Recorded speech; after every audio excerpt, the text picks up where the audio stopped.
సంధ్య theatre తొక్కిసలాట కేసులో విచారణ ఎదుర్కొంటున్న అల్లు అర్జున్ చిక్కడపల్లి పోలీస్ స్టేషన్ కు వెళ్లారు. తన ఇంటి నుంచి బయలుదేరి నేరుగా పిఎస్ కు చేరుకున్నారు. ఆయన అల్లు అర్జున్ పిఎస్ కు హాజరు కానుండడంతో చిక్కడపల్లి పోలీస్ స్టేషన్ పరిధిలో భారీ భద్రత ఏర్పాటు చేశారు.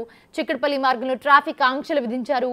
అల్లు అర్జున్ దాదాపు 12 నిమిషాల పాటు చిక్కడపల్లి పిఎస్ పోలీస్ స్టేషన్ ఉన్నారు. అయితే పోలీస్ స్టేషన్ రిజిస్టర్ లో సంతకం చేసి అక్కడి నుంచి వెళ్లిపోయారు ఆయన.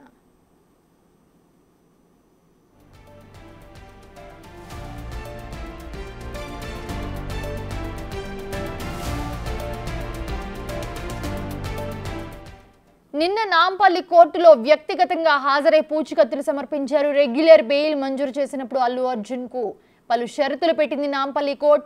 2 నెలల పాటు ఈ కేసుకు సంబంధించి పూర్తి ఎఫ్ఐఆర్ దాఖలు చేసే వరకు కూడా ప్రతి ఆదివారం చిక్కడపల్లి పోలీస్ స్టేషన్ కు రావాలని పేర్కొంది. అలాగే ఉదయం 10 నుంచి మధ్యాహ్నం 1 గంట వరకు విచారణకు హాజరవ్వాలని ఆదేశించింది. ఈ నేపథ్యంలో ఇవాళ అల్లు అర్జున్ చిక్కడపల్లి పిఎస్ కు వెళ్లారు.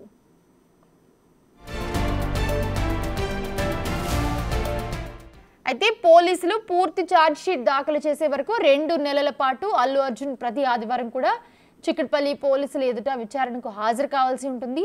దీంతో పాటు న్యాయస్థానం అనుమతి లేకుండా దేశం విడిచి వెళ్లడానికి వీలు లేదని పేర్కొంది.